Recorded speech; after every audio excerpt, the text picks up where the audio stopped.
Welcome to Screen to Speed Drivers Edition, where we sit down and talk with the women participating in the Screen to Speed competition. So what exactly is Screen to Speed? Well, Screen to Speed is an all-women sim racing competition developed for women by women that seeks to create a pipeline to bring more women into motorsports from sim racing. So how does it work, you might ask? It's simple. The competition is open to all women worldwide. First, you have to meet the qualifier, where it's not just your skills on the sim track, but how you engage your community that will determine your overall rank. From there, the top 20 women from the online racing qualifier will go to Las Vegas to compete in the IRL competition during the Pennzoil 400 event. The winner of this event will have the opportunity to seat in a Kelly Moss Porsche race car and a chance to show off her skill in real life. Drivers also have the opportunity to win $15,000 in a next level sim racing rig. So without any further ado, let's bring on our guest today, Ashley Vandelay.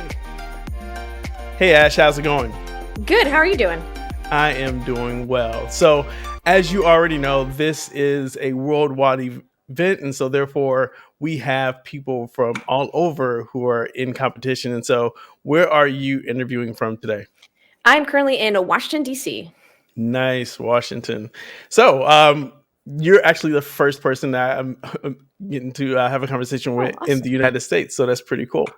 So Ash, how did you get your start in sim racing? I know I've been doing a little snooping myself, but I know that you are all over the motorsports world. And so really curious about how you got your start in sim racing, as well as how you got your start in motorsports in general. Sure. So I was born August. No, I'm just kidding. We're not going to go that far back. But I guess I could start with how I got into motorsports was when I was younger. My parents, who immigrated from Poland in the 80s, came into my room and they said, "Hey, there's a Polish driver racing in Formula One. We need to support him." Because as you do, you just support everyone in your nationality who's doing some cool stuff. Yeah. So I was like, okay. And then we started watching Formula One, and then I never stopped. So it was great to cheer on Robert Kubica during his rally days and Formula One. So really incredible to watch him grow and succeed.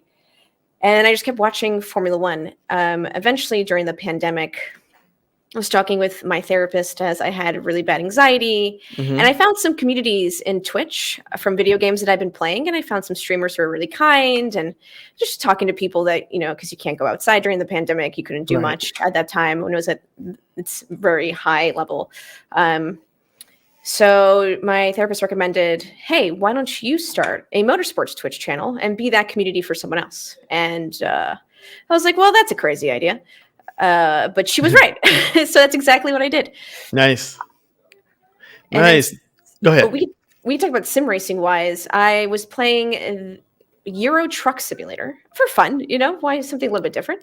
Okay. And a person popped into chat under the username Tony Kanaan.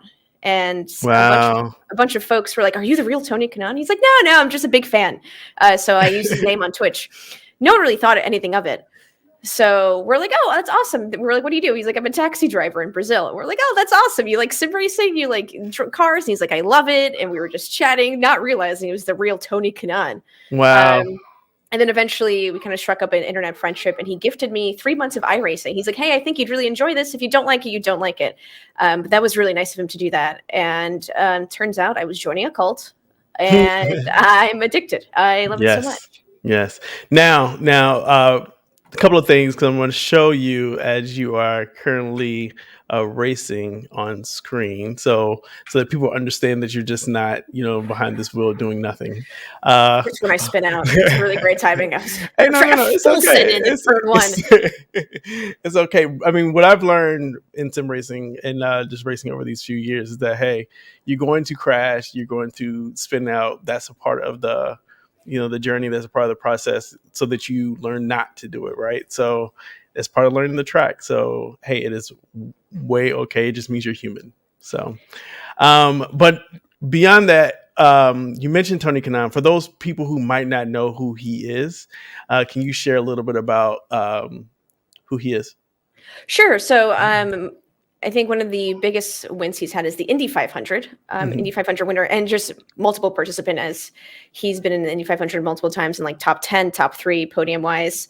And he's also a Brazilian stock car. He is I should joke around and say that he's primarily a Twitch streamer and he would get a good laugh out of that. But he is definitely a big personality on Twitch, very engaging in the sim racing community, extremely friendly, and just really just taught me just general kindness is important when Nice. it's coming to sim racing. So that's Tony Kanon Nice. for you. Nice. Now, so you talked a little bit about like how you got your start in motorsports and as well as in the sim racing. I'm curious though, in terms of what are some of the things that you're doing now in the field? Sure. So when I started my Twitch community, I started doing Formula One watch alongs. So during the race, I go on stream, I do a little pre-race show, and we will go through social media. We'll go through Mhm. driver helmet picks. We'll go through some just information for the race. When the race starts, we'll have a live timing screen on the stream, and then I'll just watch it together with my community. Nice. Um, it's it's been really fun and interesting. And this past year, I had 1.6 million people tune in with me for the Formula One season. Wow. And that's just Formula One. And then I started doing that with IndyCar a little bit and NASCAR as well, and found some people. They're like, "Hey, we have no one to talk to about this usually. Just glad you're on this platform, so it's just treated like a chat room, Yeah. a Yeah. little throwback." They're like, "Yeah, we just want to hang out with people and talk about motorsports." So creating that space during races. And being able to do that with folks has been really cool. I've also been attending real life races, Watkins Glen, working with GT World Challenge, which has been great. They've provided media credentials at Sebring in the Indianapolis 8 Hour. So I was able to cover the races in person, do a little bit of live streaming there, showing some behind the scenes pics, Nice. and just updating folks on Instagram, TikTok, Twitter, etc. So it's been a really great opportunity. And I had a chance to go to the NASCAR finals in Phoenix as well and do the same thing. So, and I've dipped my hand into commentating some esports race, doing the 23 Hours of Zolder, Jimmy Broadbent's mental health race. That's really fun. I really enjoyed commentating, and that was a great race and a great cause. Yes, yes, yes. So a couple of things you said there. So my passion for racing actually started in Indianapolis. I'm from Indianapolis. I live down the street from the Hey. 500, and so literally I can get on my roof and see the track. And so that really hit me. And then of course, everybody has gotten into F1, partly thanks to Netflix, but I think also just because as you really get to learn and understand these the drivers, they just really have some amazing stories. But the last couple of years of F1 have been quite amazing. Last year, the year before that, of course, because of what some might say the controversial win. I might be one of those people.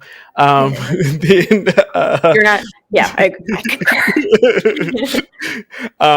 but then even last year, though, I mean, I will say that Max Verstappen pretty much solidified that he was going to win that one. But it was really interesting to see just the back and forth with Ferrari and Red Bull, and then with Mercedes, struggling their way all the way up to the end. But I'm really excited. They actually just posted like their teaser for their W14, so it's going to be a really interesting season this year, and it's so crazy that it's only a couple of months away. So yeah. All right, so let's actually talk about Screen to Speed, right? Because that's Yeah. what we're here for. What brought you to Screen to Speed? What made you interested? I really appreciated that it was by women for women. Mm-hmm. It's because how do I explain this? It's one thing to ask men and allies to support women in motorsports, Yes. and they can do the best they can, but they don't understand as much as other women do trying to get into a male-dominated field. Mm-hmm. So having a series, having Screen to Speed be supported and made by women, it just helps feel more comfortable, more inclusive. You feel understood, you feel heard. Nice. Yeah. And there's been a great group of women that I've met in the Discord. They are so funny and they are so quick. And it's been great to see that representation across all countries, across the field on our Screen to Speed Discord. So just trying to keep up with them a little bit and have a hoot and a holler while learning a lot from them as well has been really important to me. Yes, yes, and I'm glad you brought that up because I'm sure you are aware, but we have Pennzoil, Ford, and Innit Esports who are really setting the foundation as organizations in helping to get women into racing, and so I really would love to get your thoughts on like what does that mean for like these major names like Pennzoil and Ford to really step forward and say like, listen, we want to help to make the change and welcome more women into racing. It means a lot, and I know that sounds cheesy. I know that sounds so cliche, but to get the backing of huge sponsors, which seems to be lacking in women in motorsports, one of the best quotes I ever heard was, "A car doesn't know if you're a man or a woman; it only knows if you Hmm. hesitate." Yeah, yeah. Um, I think motorsports is one of the few sports where, right, like we're on equal playing fields. We're sitting in a car, we're sitting in a machine that Hmm. was built, and it depends how we shift, how we brake, and how we accelerate, and that's all up to the person. It has nothing to do with their gender. So Yes. for huge companies to get on board, support us, give us a way in to the old-fashioned club that is motorsports, it means a lot to have their backing and support. Yes, I concur. I definitely agree with you on that as well. So let's actually get into the nitty gritty, right? So what do you think about um, the competition so far for Screen to Speed? So here I thought we'd all be kind of figuring the car out and the track, and we'd all be coming at the same times. The Uh huh. competition is fierce. I am. I think currently my fastest lap on this track, as we're talking, is 53 seconds. I'm currently learning the car and the track, Okay, but you're I've not too seen. far. You're not too far off. You're not Well, too far right off. in motorsports, it's down to the millisecond what you can do Yes, and not do. yes. But I know the leaderboard is in the 48 seconds, so I have quite a bit of catching up to do before the. Oh, here I go. As I keep going and You know what's trying to beat this interesting track. though? I've talked to a few drivers, and I believe it's that turn that gets them. Oh, because I So, just want to full send it down the straight, right? I want to go into sixth gear if I possibly yeah. could. And then it's like, no, no, no, this car won't let you do that when you're braking. Well, and I'm glad you brought that up because my next question actually has to do with the car and track. What do you think about the car? What do you think about the track? I know there've been a lot of people with different opinions because it's Mhm. interesting having a NASCAR on a road course, but I would love to get your thoughts on it. Well, NASCAR does have road courses, so it's been good to kind of, be in conjunction with the real NASCAR. Yeah. But this car, I think it tests many different things. Hmm. It tests different like skill sets, technicalities. If you can do this, if you can't do this, it makes all the difference in those milliseconds that I was talking about earlier. So if you can handle this turn one at a fast speed, woohoo, in that turn, um, Hmm. then you are going to get to the top of the leaderboard, and it kind of shows that you can drive with the best and get that spot with racing that Porsche with Kelly Moss. Yes, yes. So speaking of that, right? Um, are you like how do you feel about the opportunity to be able to go from screen to actually racing in a Porsche? What are your thoughts on that? That'd be sick. That is absolutely incredible. Whomever gets chosen absolutely deserves it. I mean, like I mentioned, the leaderboard is intense, and the people Yeah. have done their technical research on this car and track. But that is an incredible opportunity, and there's been plenty of folks who have done well in sim racing and moved on to real life. Hmm. For You example, Raja mentioned one. Caruth from DC is huge. Yeah. For example, he was incredible in sim racing, and he jumped into the real world, and he's doing so incredibly well. So it's been really cool to see the sim racing is one of the few that translates well into real life sports, Yes. because even the professional drivers, excuse me, do use simulators to practice and to Yes. train. So it's cool that the little people like me and us can have the opportunity one day to drive a real car. I mean, I don't think, you had a million people watching you. I don't think you're quite that little. But let me ask you this as well. So I know, the ultimate goal is yes to win um, screen to speed, but outside of winning, what do you hope to get from the and gain from this screen to speed experience? Sure, winning sounds nice, However, I'm just happy, one, to be included, Yeah. two, to meet all these badass women Yes. who, again, whose lap times are incredible, um, and just sharing the same either triumphs, tribulations as me, as being a woman in motorsports. Meeting folks in the industry is incredible. Getting that opportunity, having that door be opened for myself and all the women who are competing. So just having the opportunity that we usually wouldn't get otherwise is really what's important. All right. Now I want to switch gears. All right. A couple of like, I wouldn't call them trivia, more like, you know, Oh, I didn't study.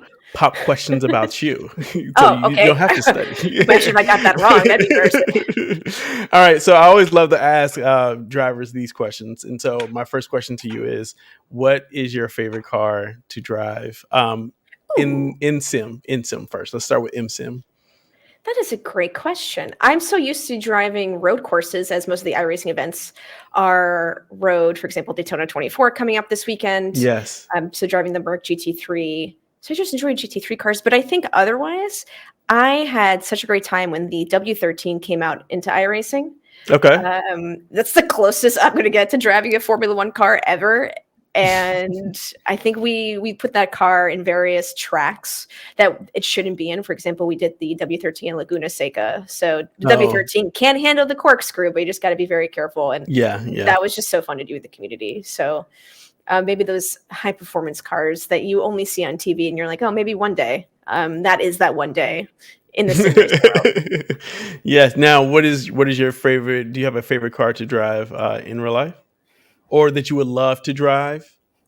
Ooh, ooh. I mean, a Porsche would be cool, not just because that's Yes. happening at the end of Screen to Speed. Um, but that is a great question. As someone who doesn't own a car because I live in a city, Yeah. I'm like, oh, right. People drive cars also from day to day.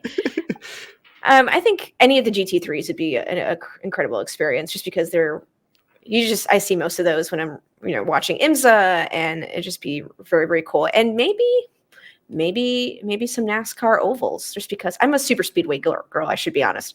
Yes. So maybe on a super speedway, just some nice banking happening would be incredible to experience. Yeah, we're going to touch on this because I'm really interested.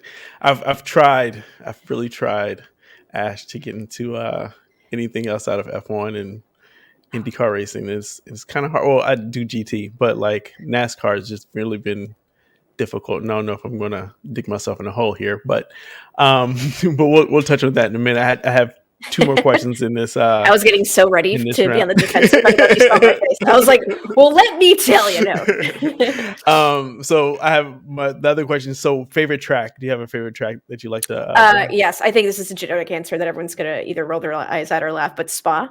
I Oh think it's an no, incredible no. track. Yes, it is a very incredible track. I agree. What makes for you? What makes it amazing? How do I not sound cheesy? It's just so beautiful. When Yeah. you look at images of it, I think they're iconic. It's a real racing track with a rouge, and then all the corners combined. It's stunning, and seeing all types of cars drive on it, whether it's endurance or Formula One. It's incredible to see how they handle different aspects of the track. And then seeing it during the off season, I think my current iPhone background is Spa covered in snow. So it's also just gorgeous to Wow. look at. Nice. So speaking of that, what I always love to ask this question as well when it comes to spa.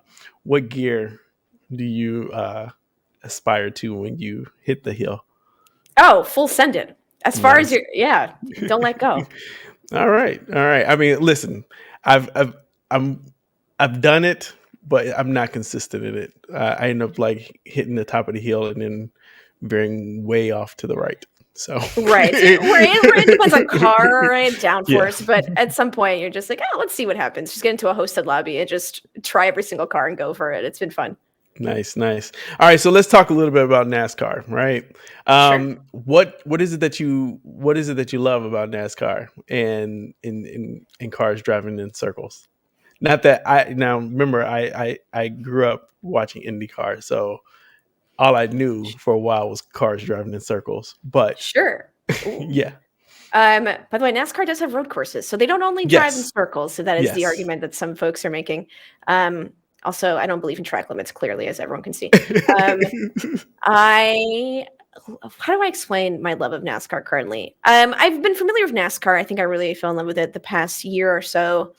I think one, it's people think Formula One is dramatic. Yeah. NASCAR is dramatic. There's Yeah, stuff I happening can see that. outside the track. So if you got that interest, and if you love clashing personalities, if you love hearing these stories, if you love Mhm. storytelling of whether it pit crews, teams, the history behind it, NASCAR's got that.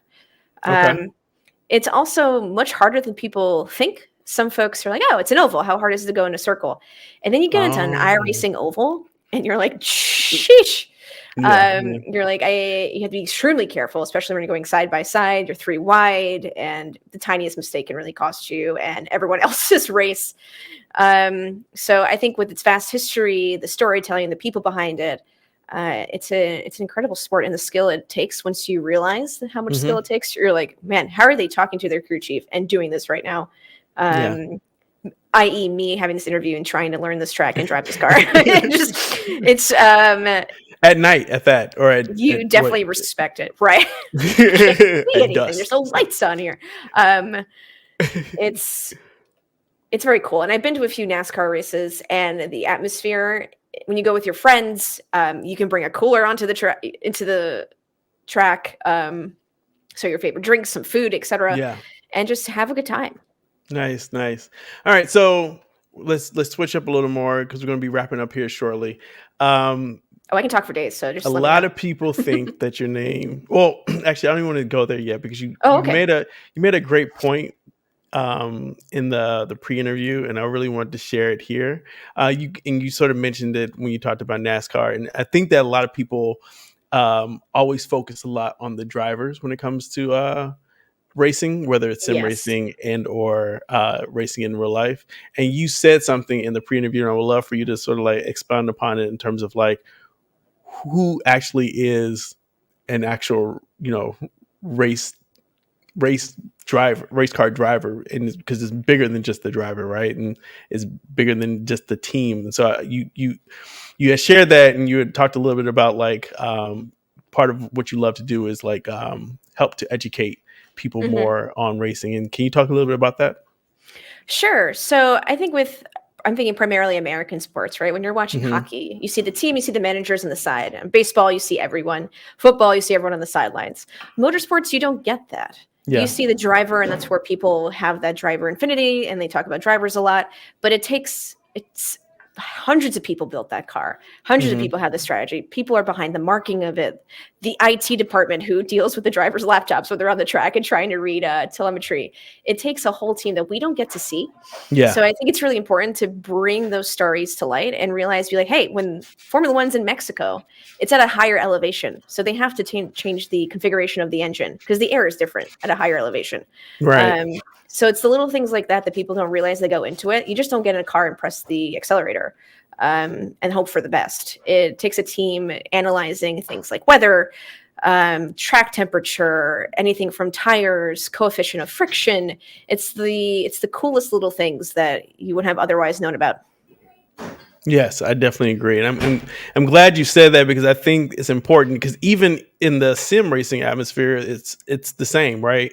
You're Yes. not just racing by yourself. It's not just you. I mean, there are some people who are able to tune their cars and everything, but you also rely heavily on a team. I remember when actually the only race I've ever done online, also one of my first, the only. I had a coach who also was my engineer, and then also taught me how to spot, and who was a spotter for Hmm. me as well. And so all those things are important. You sort of want those people in your ear so that it's just not you by yourself anyway. So thank you for sharing that. Now I do want to get to this. You go by Ash Vandelay, but Yes. I've recently learned that that is not who you are. Um, why did you? What is with Vandelay? What is that?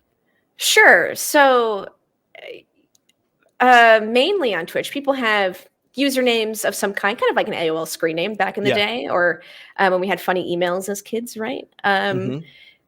So I watched a lot of video gaming on Twitch. So everyone had a different username, right? It was never their real name because it's the internet. And I guess there was, or you just wanted a fun username. Right. So I was like, oh, let me do Ash, which is Ashley's my real first name. And I'm a big fan of Seinfeld. And and the last name Vandelay, it just made sense. Ash Vandelay. It'll be fun. And, but in the motorsport world, that's not common. A lot of people in iRacing use their real name or just Twitch motorsport racing use their real name of some kind. Yeah. So people would either email me like, "Hey, we'd love to invite you to a race. We'll put the credential under Ash Vandelay." And I was like, "Wait, that's not my name. That's not it. I'm sorry to bother you and make a second credential, but here's my real name." Or folks would come into my Discord and be like, "Hey, so nice to meet you. Just wondering, like, are you part Dutch? Vandelay is a really Dutch name." And I was like, "Oh, I hate to break it to you. It's from a TV show based in New York City called Seinfeld." Like, nothing to do with being, about the other side of the world. So it's been funny for people to be like, "Oh, okay, that's weird," and just explaining the culture of online and Twitch and things like that. Oh, wow. But, it's not my real name. We'll emphasize this right now. All right. So let me ask this question. What does the future hold for Ash? Oh, I thought your question was going to be, so what is your real name? Like, we're about to reveal Superman's secrets. No, we don't have to. No. You'll stay Ash Vandelay for this series. I am Batman. What's the future hold? I hope to attend more IRL races, which would include me doing coverage and streaming behind the scenes things, because I think that's what people really want to see, right? You can watch the race on TV, or streaming provider, depending what country you're in. And I would like to provide the behind the scenes things that you don't get to see. Again, showing those teams, showing the little technicalities that go into a race, and putting that to light. I'd love to commentate more on esports races. And I'd love to get better at this track, which will take. I'll just do this. I'll just do this the rest of the day. I know I went from a minute to 53 seconds. I think I have more in me. And yeah, and hopefully, and again, you're driving at night, so I appreciate you making the excuses for me. So everyone's like, "Oh, okay," when they hear this. And obviously, advocating for women in motorsports, continuing to share their stories as well, which I do on my platforms, and kind of just highlighting how badass we are, regardless of whether the odds are against us or not. Right. Yes, that is very, very good. All right. So we're going to wrap up. But before that, can you please let people know, because a huge part of this competition, as we already know, is not about what you just do on the track, but it's about your engagement off the track. Can you let people know where they can find you? Sure. So you can find me in your phone books. No kidding. You can find me on Instagram, Twitter, TikTok, Twitch, YouTube, all under Ash Vandelay. That is ASHVANDELAY. Oh, I just noticed that it didn't save. I'm going to re-put it up there. Give me one moment. All right. That is ASHVANDELAY. Ash Vandelay. Ash, it has been great talking to you. I do have one last question to close. And that question is, what would you say to a young woman or a little girl who is interested in trying sim racing? What are some words of encouragement? Oh, this is so great. Oh, I love this question. But I was like, I don't want to screw up. Because you can obviously say just do it, because I'm already doing it. It's easy for me to say. Yeah. I think the way I think, I got frustrated at the very beginning. It's not going to be easy. Mm-hmm. And that's okay. It's understandable that you spin out in the first corner when you try. It's understandable you spin out when you hit the grass because you didn't know. It's understandable that you're going to break your suspension rods because you shifted incorrectly. It's understandable that you might mess up the first couple of races when you race with people officially. It's okay, but you get out what you put in. So if you want to sim race and you race clean and you practice, you're going to have a great time. And it's all about having fun. If you're not having fun, it's totally okay. But it's understandable that it's difficult at first. And as long as you're having fun, racing clean, and practicing, it's definitely worth it. Nice. Well, ladies and gentlemen, that is Ash Vandelay. Thank you so much for your time, this opportunity that you provided us with, and As you are mastering this track, I definitely look forward to and hopefully seeing you in Las Vegas. For anyone else out there, if you're interested in wanting to know more about Screen to Speed and be a part of history, please make sure you check us out at www.screentospeed.com. Again, that's www.screentospeed.com. Thanks to all of our sponsors, especially Pennzoil, Ford, iRacing, Yahoo, and of course, Init Esports. And with that being said, Ash, it has been great speaking with you, and see you out there on the track. Thank you so much for having me.